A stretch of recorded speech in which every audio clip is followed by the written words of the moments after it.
लेकिन तुम पहचान नहीं पाए, भूल में हो। मेरे लिए राष्ट्र मेरे लिए सर्वोपरि है, देश मेरा सबसे बड़ा। अगर देश रहेगा तो हम रहेंगे। हमसे देश नहीं है, देश से हम हैं। राष्ट्र मेरे लिए सर्वोपरि है और राष्ट्र के नारायण जो है वो मेरे पूज्य आराध्य है। और आप उस राष्ट्र में आप नर के रूप में अगर आपने जन्म लिया है तो मैं आप भी मेरे लिए पूज्य है। सर्वप्रथम वंदना मैं इस राष्ट्र की करता हूं और राष्ट्र के नायक नारायण की करता हूं और सदगुरु की करता हूं। हे संतो महात्माओं, मेरे गुरु मुझे बार बार निहारते थे। नारद जी ने क्या कहा, वेद व्यास जी, मैं 8-10 साल की अवस्था का बालक, मैंने 4 मास किए उस संतों की सेवा की। मैंने अपने को उनमें से एक को अपना गुरु बना के रखा था। मैं उनकी बात ध्यान से सुनता था, उनकी कथा ध्यान से सुनता था, उनका भजन, उनकी एक एक वाणी, एक एक शब्द को मैं चुन चुन के पकड़ता था।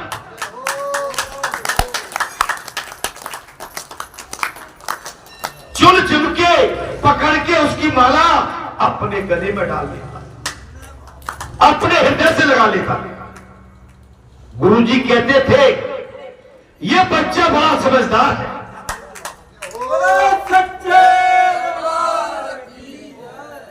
गुरुजी कहते थे वेद व्यास जी, ये नारद जी अपने पूर्व जन्म की कथा वेद व्यास जी को सुना रहे हैं।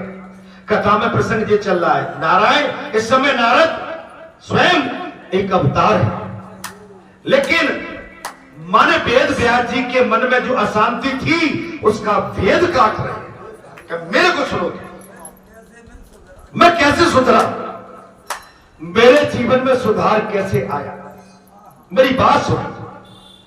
गुरुजी कहते थे व्यास जी ये बच्चा बड़ा समझदार है। गुरुजी को आनंद आता था मुझे देखकर, मेरे गुरुजी को मुझे देखकर आनंद आता, बड़ी कृपा हुई। महाराज मैं तो जितना देख लेता हूं वो कहते हैं जी आज मुझसे ही कह रहे हैं। ये नहीं समझते कि मैं तुम्हारे भेद काट रहा हूं, जो तुम्हारे अंदर भेद है, छल है, कुछ कमियां हैं संसार की, मैं उनका वेदन कर रहा हूं।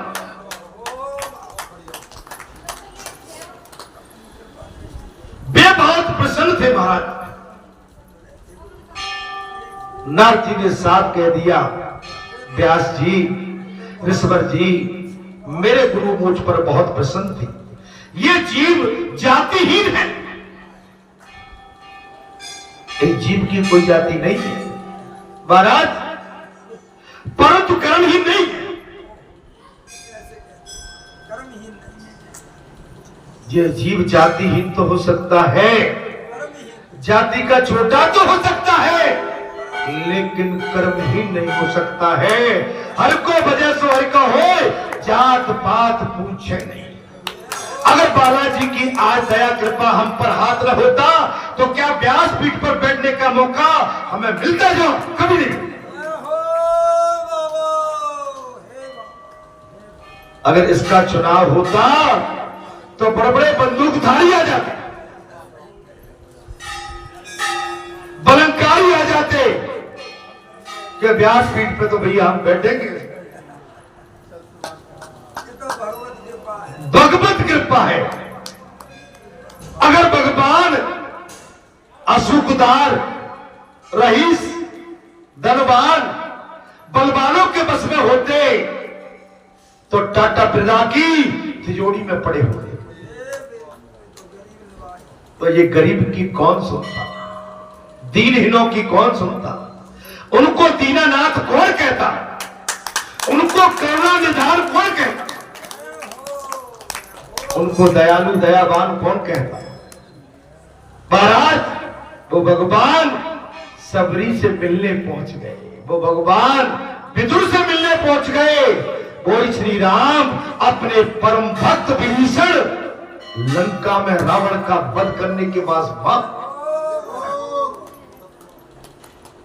बलंकारी अहंकारी बाली सुग्रीव का छोटा भाई, उस भगवान ने उनको भी गले लगा। बाली ने यो तो महाराज बहुत बड़ा आक्षेप लगा दिया था, धर्म हेतु अवतरे उसाई मारा मैं व्याध की नहीं, मैं बैरी सुग्रीव है प्यारा, नाथ कबन मोहि कारण। प्रभु आपसे तो मेरा कोई बैर नहीं था, आपके लिए तो मेरा छोटा भाई सुग्रीव और हम दोनों एक जैसे ही हैं, लेकिन आपने किस कारण हेतु मेरा वध किया अनायास। भगवान ने कहा बाली तू सब जानता है कि मैंने तेरा वध क्यों किया है, अगर तूने प्रश्न कर दिया है तो अपने प्रश्न का उत्तर सुन। बाली ध्यान से सुनना। अनुज बधू भगनी सुतनारी, अनुज बधू भगनी सुतनारी, अरे सुन सठता कन्या समचारी, इन्हें कुदरत बिलो कह जोई, ताए बदे कति पावन। अनुज बधू छोटे भाई की पत्नी, बहन सुतनारी, पुत्र बधू, अगर इनकी तरफ कोई कुदृष्टि डालेगा तो बाली उसका वध करने में मुझे कोई संकोच नहीं। तूने प्रश्न किया है इसलिए उत्तर मैंने तेरा दिया है। महाराज गुरु जी को कब आनंद आता है तब उसका शिष्य धर्म कर्म और साधना और सेवा में परिपक्व हो जाता है, कैसे अर्जुन जैसा।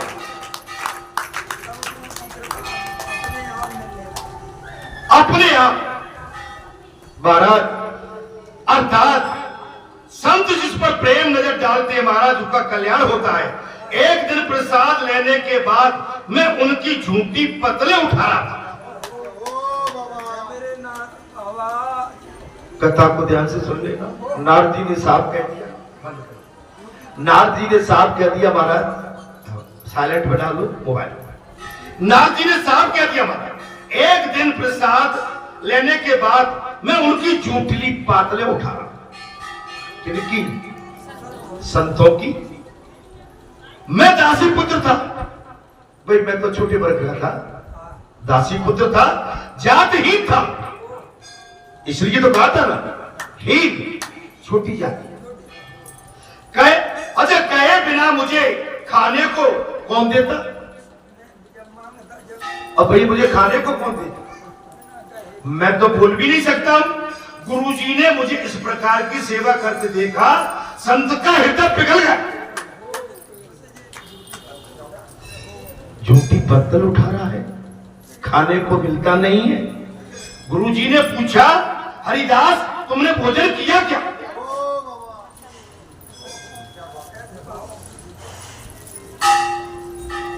सदगुरु ने पूछा, बोले आपने भोजन क्या किया क्या? हरिदास मैंने ना कही, गुरुदेव को मुझ पर दया आ गई, ये बालक कितना समझदार है। गुरुदेव ने मुझे आज्ञा दी कि पत्तों में से मैंने उन पत्तलों में से महाराज मैंने प्रसाद रख लिया।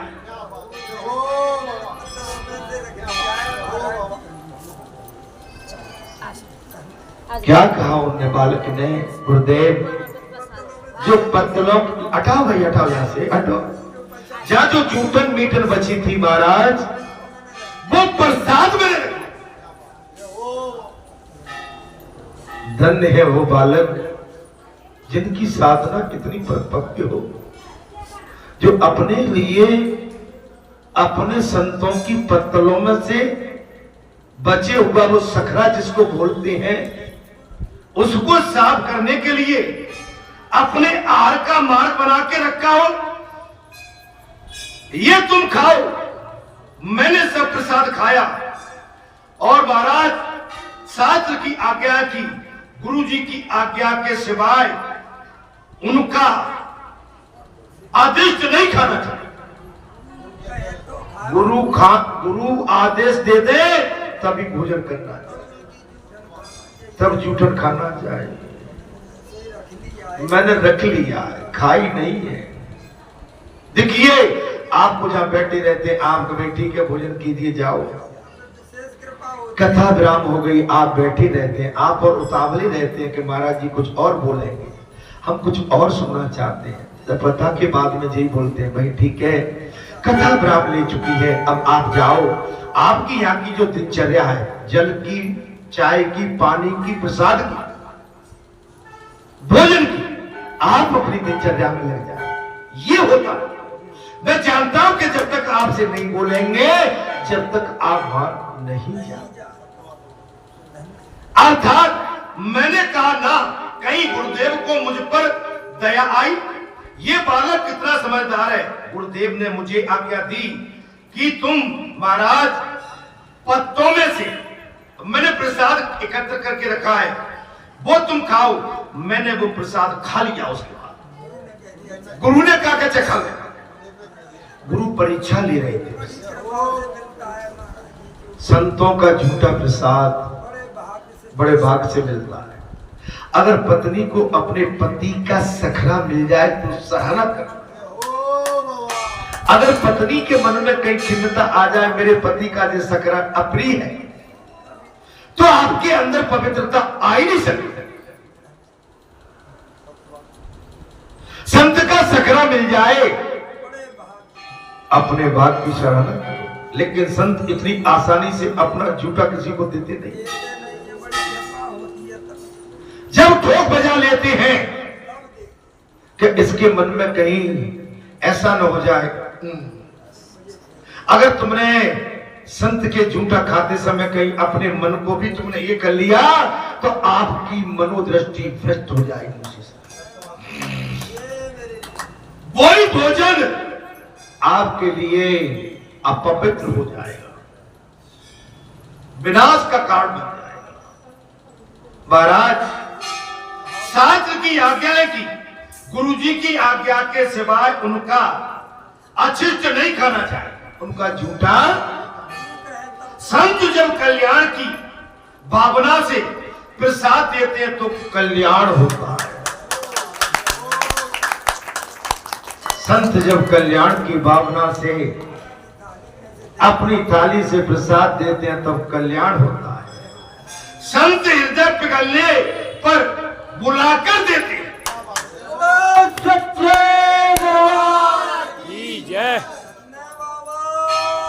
अब भले ही हमारा बल्लू भैया हमारे लिए बर्फी नहीं लाया हो तो हम क्या करें।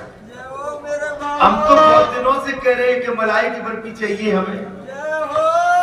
अब बल्लू भैया का होटल बंद हो गया हो तो पता नहीं, बल्लू भैया का वहां से हिस्सा हट गया हो तो मैं पता नहीं है। बल्लू एक काम करो, इधर देखो, मैं इधर दूध लो और उबालो उसको। क्या करो, बन गई बर्फी के नहीं बन गई। बल्लू देखो बेटा, बल्लू तुम्हारा नाम ले तो तुम अपने आप को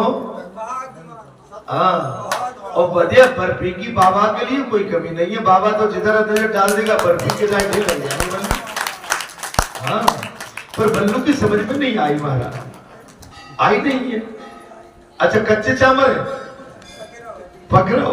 चलिए, संत जब कल्याण की भावना से प्रसाद देते हैं तो कल्याण होता है। संत हृदय पिघलने पर बुलाकर देते हैं, तब वे प्रसन्न हुए, ऐसा मान लेना। अगर आपको बुला के प्रसाद दिया जाए तो समझ लेना कि संत आपसे बेहद खुश है। मैंने प्रसाद ग्रहण कर लिया।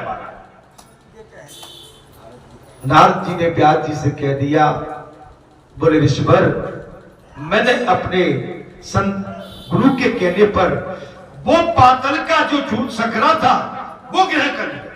मेरे सारे पाप नष्ट हो गए।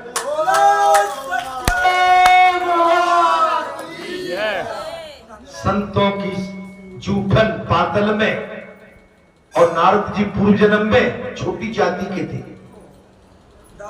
दासी पुत्र थे। जैसे विदुरदासी पुत्र थे। ठीक है, नारद जी ने वो प्रसाद ग्रहण कर लिया और नारद जी के अंदर जो भी संसारी विषाद, संताप या पाप थे वो सब नष्ट हो गए। मुझे भक्ति का रंग लगा, वहीं से मुझे भक्ति का रंग प्राप्त, मुझे कृष्ण में प्रेम का रंग लगा। पहले तो मुझे सबसे पहले भगवान श्री कृष्ण में रंग का प्रेम, मैंने और ही आज चुनरिया कृष्णा तेरी रंग की, मैंने लंगली आज चुनरिया कृष्णा तेरी रंग की। महाराज उस दिन में कीर्तन में गया, अब मैं धीरे धीरे महाराज मैं जहां हमारे संतों की कथाएं चलती थी, कृष्ण कथाएं चलती थी, मैं कीर्तन में गया। मुझे नया अनुभव और कीर्तन में एक निराला आनंद आया, माने मेरा जीवन में बदलाव आ गया, मेरे पाप खत्म, मेरे जीवन में आनंद और नया अनुभव और नया मार्ग आया कि मैं आनंद में थे नाचने लगा।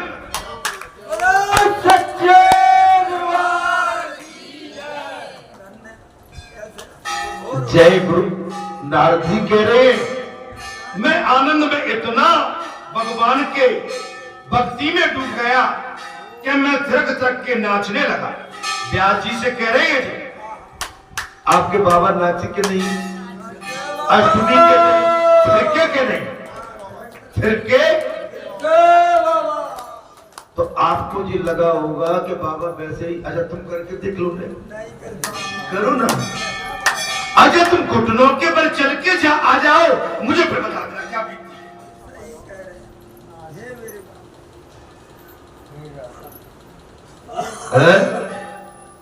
बारात ये रात को जन्म अष्टमी के दिन 2-4 हजार भगतों का, संतों का जमावड़ा अगर आप रात में 12 बजे के लिए देते, नौता घर में कोई नहीं आता। अभी पिछले सप्ताह की बात है महाराज, इस बगिया में आदमी नहीं बन रहे, बाहर आदमी नहीं बन रहे,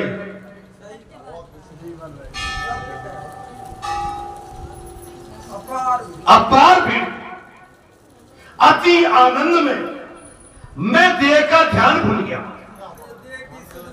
जब भगवान का भगत कोई संत महात्मा, माता बहन बेटी जब भक्ति में बिल्कुल खो जाते हैं तो अपने देह की सुध भूल जाते हैं। कीर्तन भक्ति श्री कृष्ण को अतिशय प्रिय है। कीर्तन भक्ति भगवान श्री कृष्ण को अतिशय प्रिय है। बाबा ने क्यों तो थिरक के नाचे कि ये रसिक बैठे सामने, कन्हैया जो बैठे सामने, उन्हें ये नृत्य बहुत सुंदर लगता है महाराज, अति सुंदर लगता है। भक्ति का रंग मुझे उसी दिन दे दिया, मुझे राधा कृष्ण का अनुभव हो गया। बोले हे ऋषिवर, मुझे भक्ति का रंग उसी दिन आ गया जिस दिन मैंने संतों की जूठन खाई थी। मुझे स्वयं राधा कृष्ण का अनुभव हुआ। सुखदेव कहते हैं नारद जी व्यास जी को अपना आत्मचरित्र सुनाते हैं।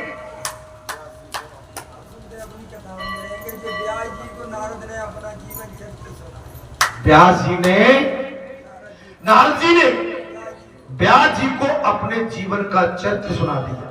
तो बाबा भी तुम्हें चरित्र सुनाता है धीरे धीरे। ये आज साथी बैठे कुछ बात छेड़ी थी, आप गांव में बैठा में जन्म लिया, वो भी हम बता ही देते हैं, बता देते हैं भैया, ठीक है ना। पट्टे की नेकर पहनते थे, नेकर तो कम से कम जब हम 5-7 साल के होने लगे तब, नहीं पहले तो कहाँ था, बड़ी कमीज बना देते थे ऐसे, नीचे कुछ होता ही नहीं था, कमीज से ही पूरा बदन ढका रहता था। बरेठा गांव में बछेरू जेंगरे भी चराते थे हम, नहीं गोबर भी डाला है हमने। भाई किसान के पुत्र थे ना भाई, और किसान घर में जन्म लिया। गद्दे नहीं थे, बिछैया थे, ओढ़ने के लिए कतरी थी। कतरी आप जानते हो, लालटेन भी नहीं थी, चिमनी थी, मिट्टी के तेल डाल के चिमनी। महाराज जाड़े में सर्दी लगती थी, रजाई ढंग से नहीं मिलती थी, जिनमें भुस भरते थे, भुसेरा वो खाली हो जाते थे। बोले बिछैया ले जा, एक चदरा ले जा, रजाई नहीं है, भुसेरा में जाके सो जाते थे।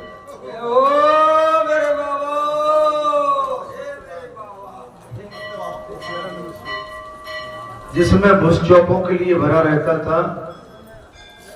गदगदा तो जो लगता था बढ़िया, नीचे से गुदगुदा, लेकिन वहां में भुस की स्मेल पूरी रात आती थी। भैया जीवन ऐसे ही नहीं निकालना। महाराज आप उमा गांव में अनुभव अपना सत्य वचन जगत सपना, सोने को जितना तपाओगे उतना सोने में निखार आता। आप संसार में जितनी चोट खाओगे आपको उतने कड़े अनुभव और कड़ी परीक्षा देने का, संघर्ष करने का आपको बल मिलेगा। आत्मबल, संघर्ष ही जीवन है। क्या है महाराज? संघर्ष ही जीवन है। संघर्ष के बगैर जीवन है ही नहीं। खामोशी किसी इंसान की कमजोरी नहीं होती। खामोशी किसी इंसान की कमजोरी नहीं होती, उसका बड़प्पन होता है। वरना जिसको महाराज सहना आता है वो कहना भी जानता है।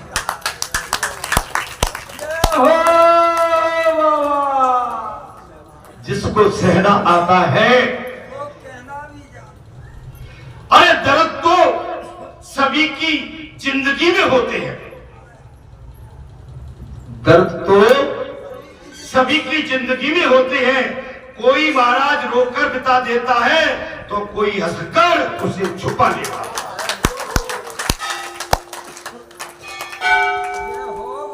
कोई रोके बता देता है, कोई हंस के छुपा लेता है। श्रद्धा ज्ञान देती है, नम्रता मान देती है। श्रद्धा क्या देती है और नम्रता क्या देती है? योग्यता स्थान देती है। योग्यता क्या देती है? अगर ये तीनों मिल जाए तो व्यक्ति को हर जगह सम्मान देती है।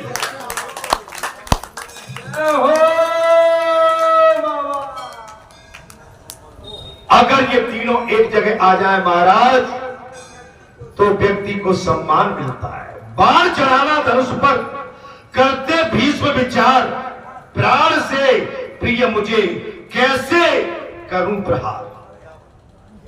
बाण चढ़ा लिया विभीषण, भीष्म ने। अब महाराज विचार कर रहे हैं कि भाई ये तो अर्जुन तो मेरे प्राणों से भी प्यारा, इसका वध मैं कैसे कर सकता हूं। काल बड़ा बलवान है, सबको नाच नचाए। पांडु पुत्र भी मांगते, भिक्षा घर घर जाए।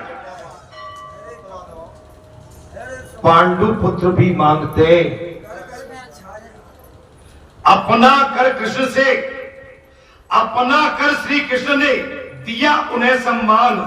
जा पूज्य हो नारियां, बसे वही भगवान।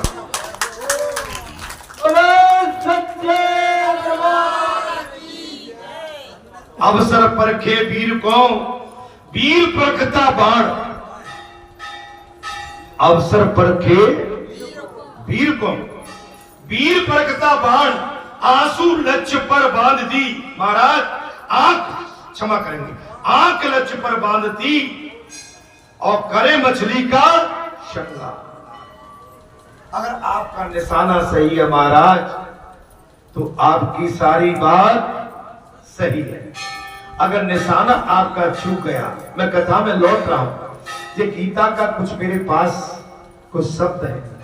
कृष्ण पक्ष की अष्टमी अर्धरात्रि बुधवार, कारागृह में कंस के भयो कृष्ण अवतार।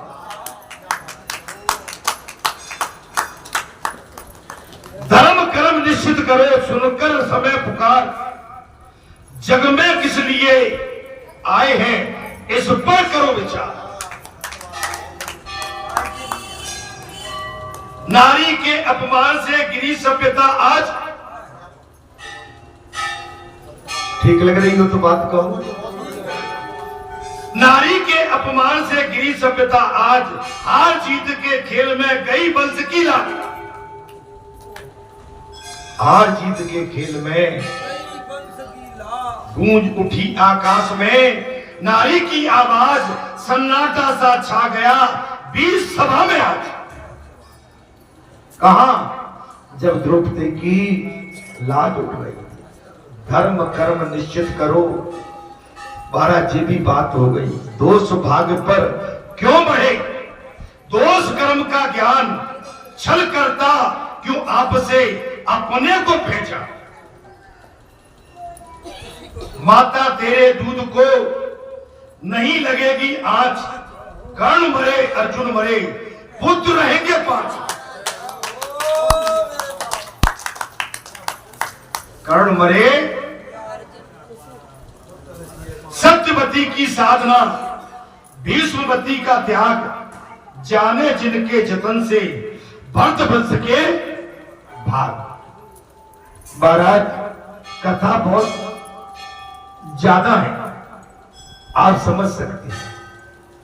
आंखें देखे मौन मुख, सहा कहा नहीं जाए, लेख विधाता का लिया कौन किसे समझाए।